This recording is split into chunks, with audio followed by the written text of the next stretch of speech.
Porter live on the show, manager and father of Sean Porter. We just got off the phone with world-renowned promoter, legendary promoter Bob Arum, who now seems to think that Sean Porter is an excellent fighter and a perfect option for Terence Crawford, since Earl Spence is no longer.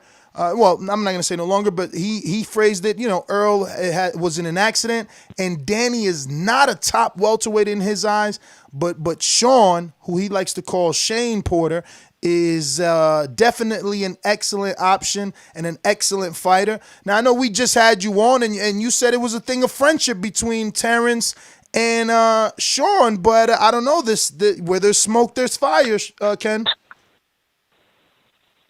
Yeah, anytime there's an opportunity, we definitely want to listen to what has to be said. We've had a relationship with Bob for a while. He lives here in Vegas, and I've stopped through his office on different occasions. But obviously, everything that gets said in the media or just in an interview is not the things that it takes to get a deal like this done. But Bob does have my information. He knows how to contact me. So, hopefully something happens. Now, Mr. Porter, go ahead, Mike. Go ahead. How's it going on, Mr. Porter? Michael Gross here. Now, I wanted to ask you this question right here. Hey, Mike. If Bob Arum was to present you and Sean, let's say a 2-fight deal to come fight one fight for free, not for free, but a little tune-up on ESPN, then fight Terence Crawford. And the money is right. I'm talking about the money is right. Would you guys think about doing that? Well, you said free, so no, that definitely ain't happening. But I didn't mean free. I mean, if no, I'm joking. I'm teasing. If Bob contacts us, from his interview that he gave you guys today, if he contacts us, I'm definitely interested in anything he has to say. Sean wants the biggest fights, and I fully understand what Sean has said in an interview about him and Terence going so far back, and how they feel about each other from that standpoint. And I've read that Terence said the same thing. But I also understand that there's business, and these guys are in the prime of their career right now, and so business comes before the friendship in any situation. So if I get that phone call, I'm definitely interested in hearing what he has to say. If that fight were to happen, do you train Sean any different, seeing that him and Terence are friends and probably have a better friendship than, say, Earl Spence or a Keith Thurman or Danny Garcia? I don't train him differently because of them knowing each other. No, nothing like that at all. You got to do some homework where Terence is concerned. Terence has the ability to, change his fight style from southpaw to right-handed. I didn't mean physically train. I'm sorry? I'm talking about the mental preparation that goes into a fight. Like, how different would the mental preparation be going into a fight with Terence Crawford versus those other guys? I think what you do in that situation, I mean, we haven't been there, but I think what you do in that situation is you separate the fighter from any activity or anything that would bring him into contact with Terence or with the guy that he's getting ready to fight. So other than and I don't just mean like when I say separate him, I mean like you really don't want to. You don't really want to be in any kind of situations where you're thinking of this guy as a friend. So when I say separate, now you block him out of your head. You block him out of, pretty much out of anything that you got going on in your day-to-day training and things like that, and make him like, just another person. Because if you're thinking of him, of who he is, then you're going to, put some other thoughts into it. So, it's not a easy thing to do, but at the same time, it's a necessary thing to do when you're fighting someone like that. So, Ken, I wanted to get your thoughts on a few subjects we didn't get to speak to you about. You know Devin Haney very well, but before switching to him, Mike, remind me to talk about Haney. Let's get your thoughts on this. Do you know A1 Rick Glazier? You asked me about that before. I don't know Rick. I don't know him. Okay. No, I do not. All right, because now I've there's a new pay-per-view. not come in contact with him. There's a new pay-per-view Wilder Ortiz alleged number that Bob Arum does not believe is real. I just wanted to get your thoughts on a possible Wilder doing only 138,000 pay-per-view buys. Do you believe that could be real? You know, I haven't heard anything about the pay-per-view numbers from anyone that I could rely on as far as, you know, considering the number count to be legit. So I haven't spoke to anyone about that, or I don't have any knowledge of it. So, okay. So, next question is your thoughts on Bob thinking that Wilder Fury 2 can reach 2 million pay-per-view buys.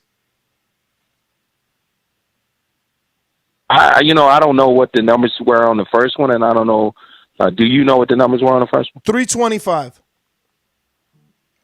Okay.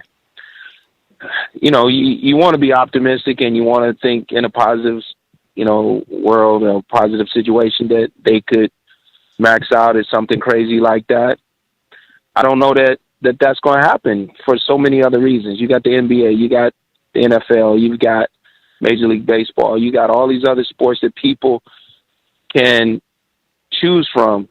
You know, maybe just from the standpoint of the first fight that they had, you can build and go from there and be, you know, more realistic and say maybe 1 million buys. But 2 million, you know, but, you know, that's what a promoter's supposed to do. Promoter's supposed to sell it. Bob Arum just saying on this show that Crawford has re-signed and, you know, he should be with him until he finishes his career.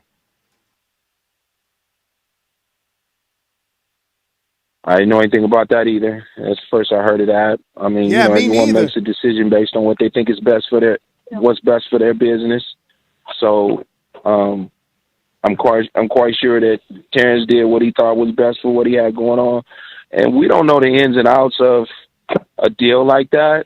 You know, maybe it's something that is, you know, is not going to be released as far as numbers or anything that Terrence may have seen that's a great situation for him. So each person has to, you know, base that on what's best for them. And, you know, so I personally didn't think that would be a good situation, considering that the other welterweights are, you know, not in contact with him as far as, you know, relationship wise.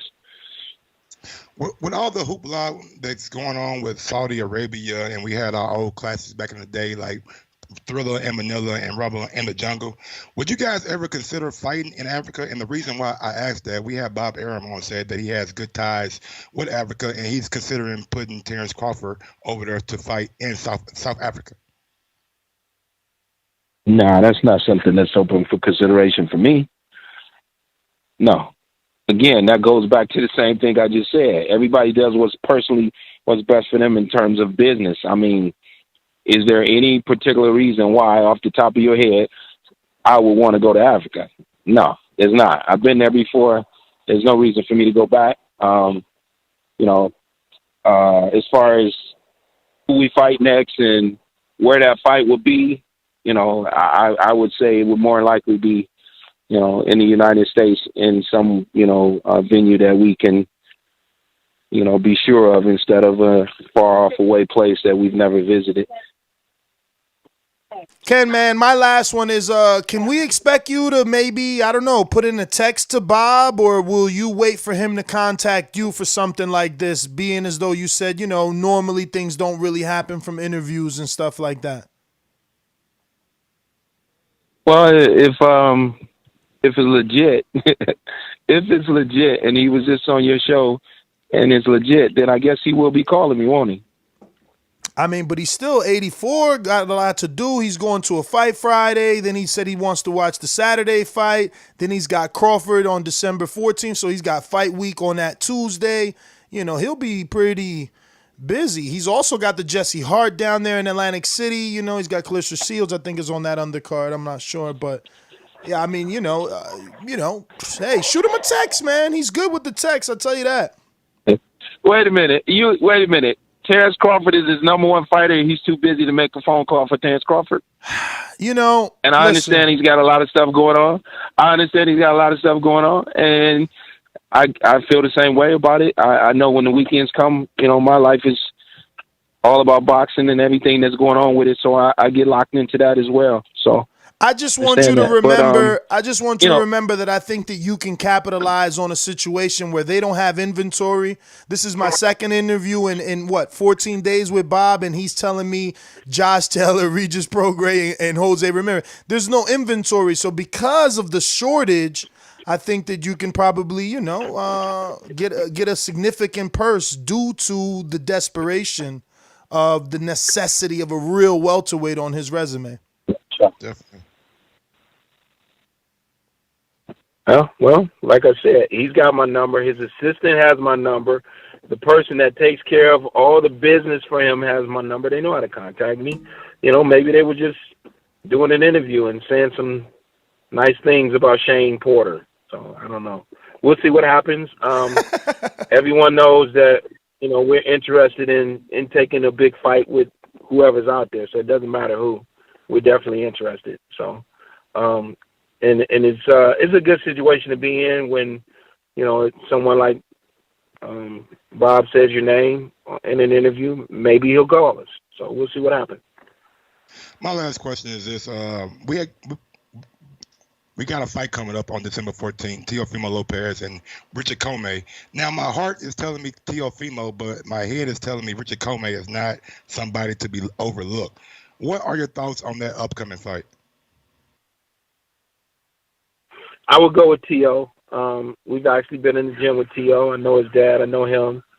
And I have no doubt that he'll be successful in that fight. It's not an easy fight. It's, you know, Richard Comey is a tough fighter, but T.O. is probably that much. You know, he's ready for this fight. Yeah, he's definitely ready for this fight. I've seen him over the course of the last 2 years, and he's really grown as far as his maturity in the ring.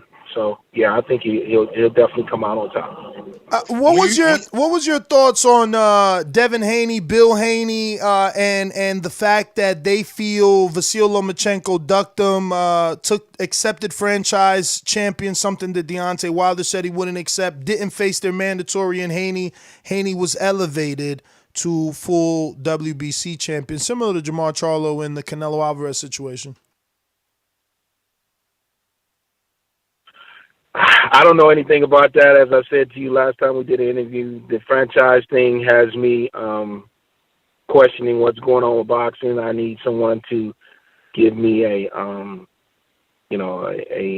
better definition of what a franchise champion is, what it takes to become a franchise champion, and the elevation of the other guy to a championship, full champion without fighting for the full championship. I'm not in agreement with that.